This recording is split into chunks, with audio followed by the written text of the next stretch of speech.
Hello everyone, welcome to Retro Style Games. Another one. I will be playing the game Mages and Treasures.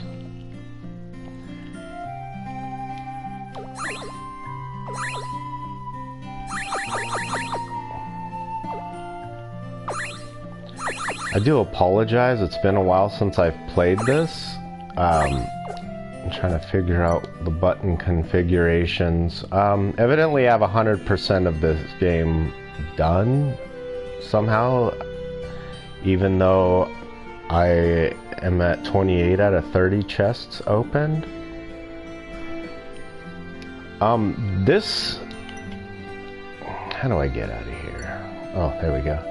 This game, I initially bought this thinking it was like a Zelda type game, which that's a game I like.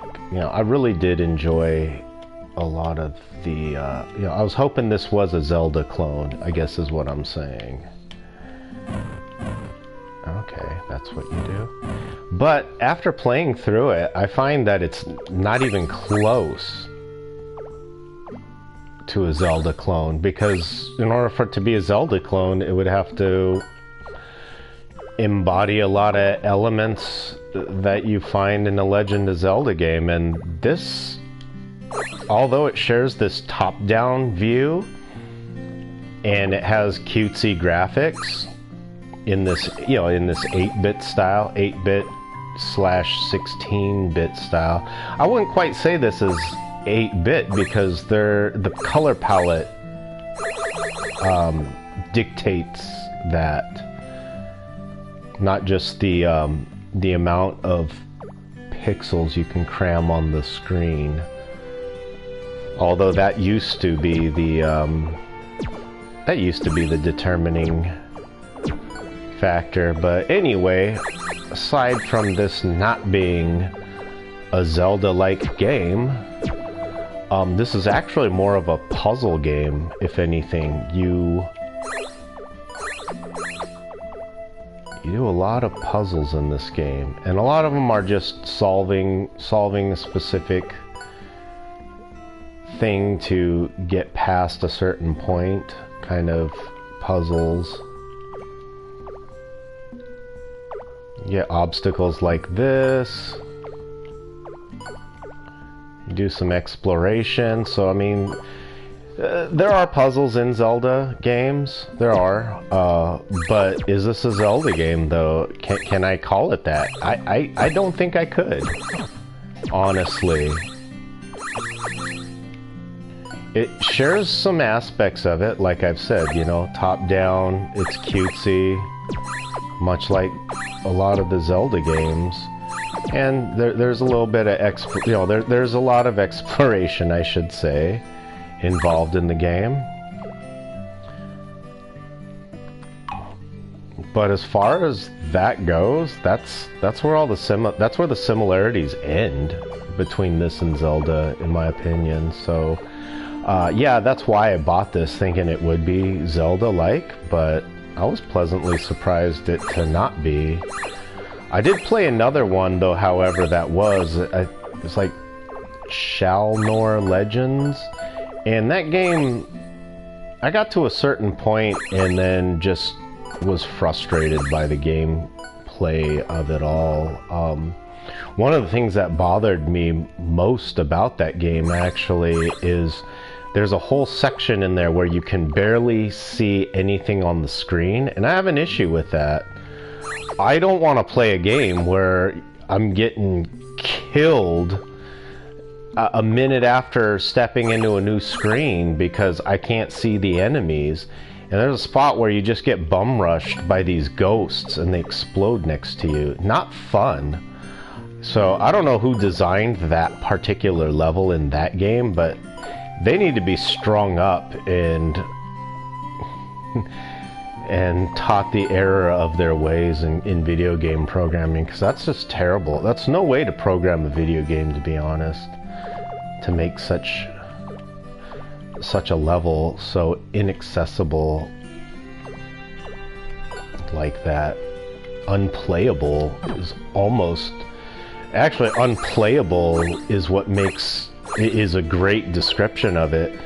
I had to go through my TV settings and crank up the brightness maximum to even begin to start to see some of those ghosts that would pop up and blow up.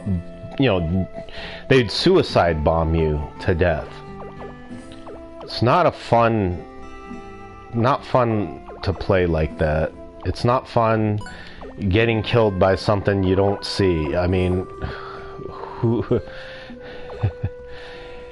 So yeah, that's bad design and lack of playtesting. Really, is what that was. Like, who sat there and playtested that and said, you know what? Let's just leave all that nonsense in there. It's okay. I'm pretty sure no one said that at the you know, in the big board meeting or whatever.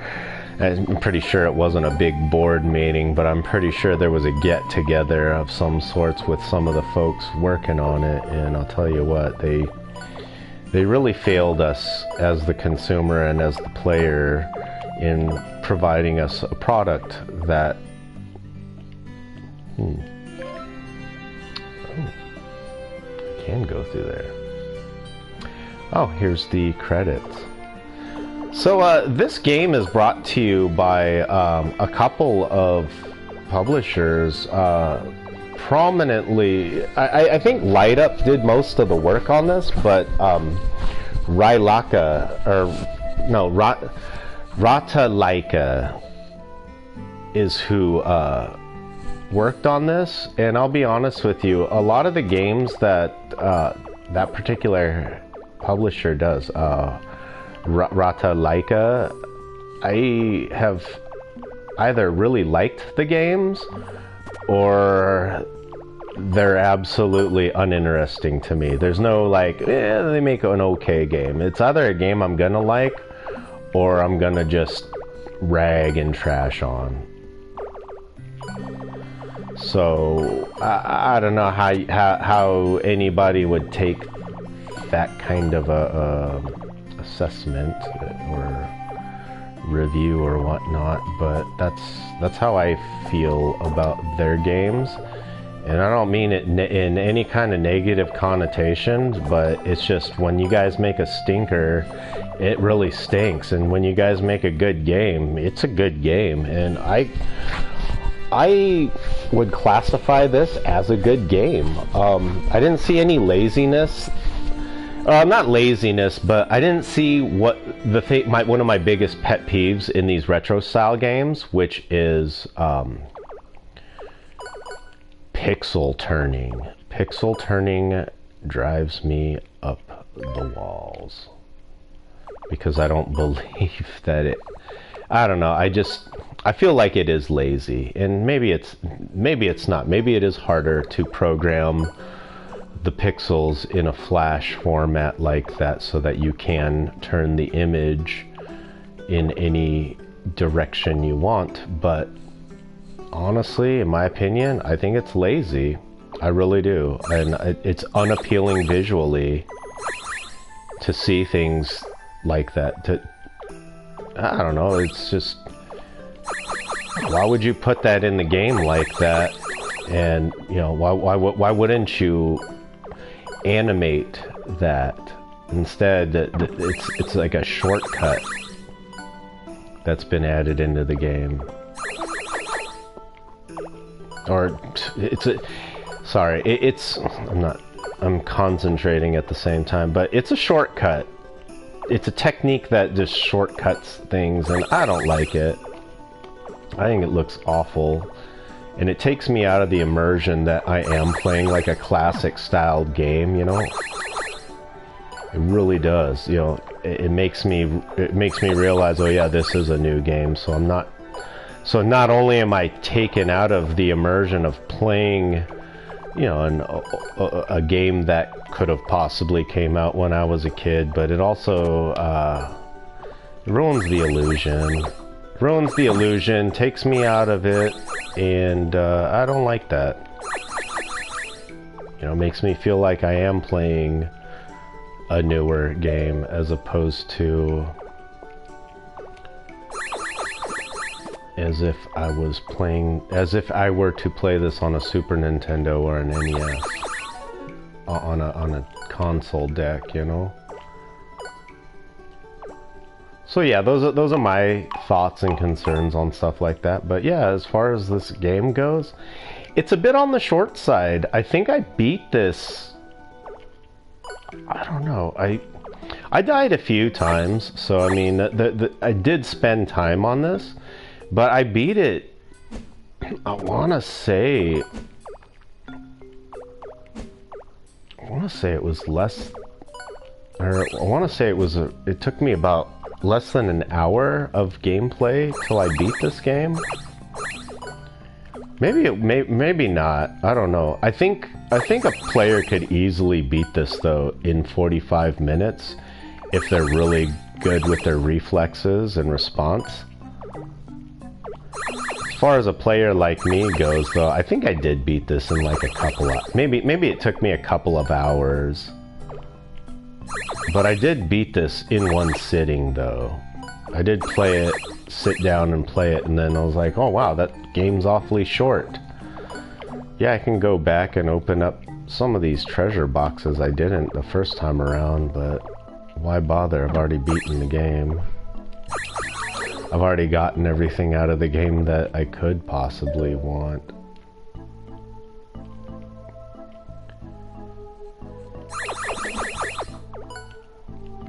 But as you can see, there are things Zelda-like in there, like these arrow traps. I mean, it's very Zelda.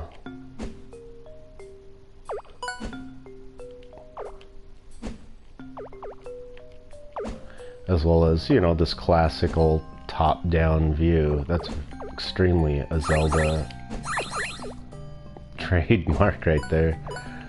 Part of their earlier branding, I would say, or earlier style to the game, to where, yeah, that's obvious branding.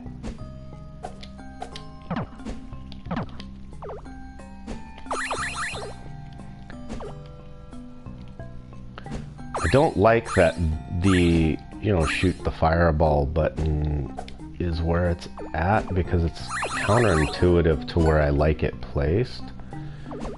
I would have liked it to have been designated to the square button, but square has been designated to the interact button, I think.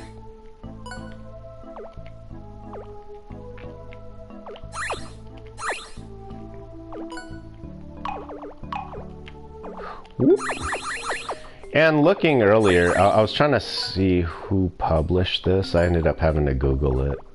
I was hoping somebody on YouTube had some info on it, but it looks like there's a lot of playthroughs of this, so I'm not going to be on this much. But I wanted to do a game series, or a video series, a series of games where it's just, you know, affordable games for the holidays. Sadly, yeah, the holidays are over, but this definitely would be on that list. This would be on there. The game Alwa's Awakening would definitely be on there. That's a fun platform puzzle game as well. As I've stated before, I really enjoy puzzle games, so that game really, I do enjoy Alwa's Awakening because of the puzzle aspects. I enjoyed this. The puzzle aspects of this game, though, are more or less like, okay, well, here's an obstacle. How do I pass it? Okay, don't get hit by those things. All right, here's another thing. How do I get these barrels onto those switches where they need to go? And that takes, like, if I pushed this up next to this other barrel, I'd be stuck. But since I did not, I can do this. Unfortunately, I made a grievous error. Not quite. Whew! You have to do quick moves like that. And sometimes you end up getting hit.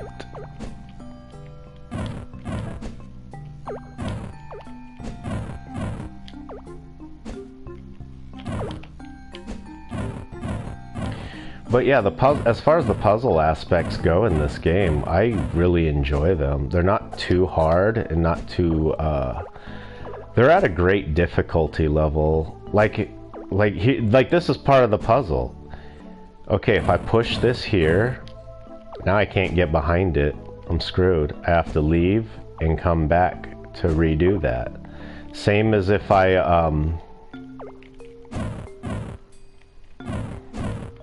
ended up, you can blockade yourself out of, yeah, yeah, like getting it in the corner like that. Now I can't activate those two switches there. So, you know, some of the puzzle stuff, these bad guys being in areas that you don't want them in, that's part of the puzzle too. Especially early in the game too, you have to really be careful what you do. You only get, I think, maybe 1 or 2 hits, and you're only able to shoot 1 or 2 of these before you have to wait for your MP to recharge. So there's a lot of strategy, active strategy. Like, you can't get near these things. I mean, that'll happen to you. You can get hurt from those.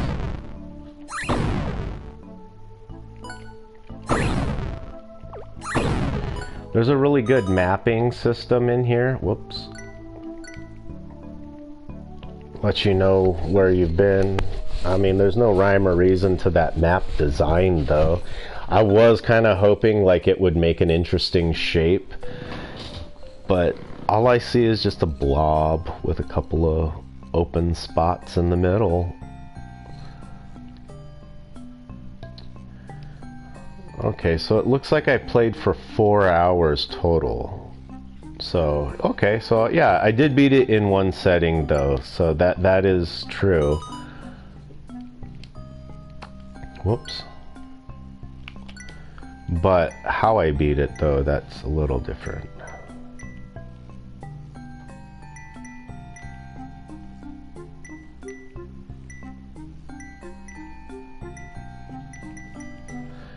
Okay, and there's a progression to these items too. These are your weaker ones. You get this one first, and it's very short distanced. You get this one, and you're able to shoot further across the screen, or across the screen. Then you get this one, and it's back to the same short range as the wind amulet, but it does, I think, double the damage. And then this does the same amount, but goes further. So those are your explanations. I got the 2 master keys. And boy, is it windy out again. Oh my goodness. I'm a little worried the power might go out tonight. Sometimes it happens, sometimes it doesn't.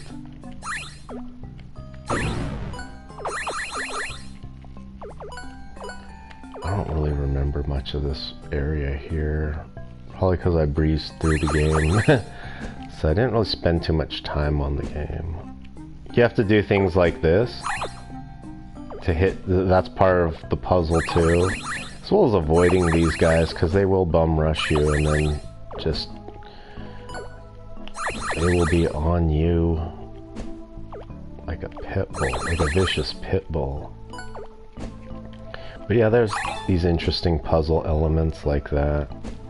Gotta hit all the switches, or sometimes you just have to clear the whole screen of enemies. That's always a thing too. Oh boy. And each one of these bad guys has like a different like thing they do. There's a different danger you have to watch out for. Like these guys are shooting at me fireballs, so. Here's an interesting puzzle too. I like this one. This one was a really good one. Let's see. In this one too, you really have to be careful. Like if you just push a barrel a little too far one way, and get it hung up, and you won't be able to get it unstuck. Like I've already, if I wanted to place this barrel here, I've already botched that.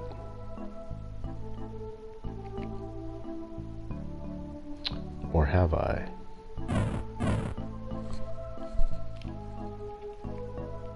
Let's see. Yeah, I can only place it in one of these two. So yeah, that's part of the puzzle stuff I was talking about that I thought was really fun about this game.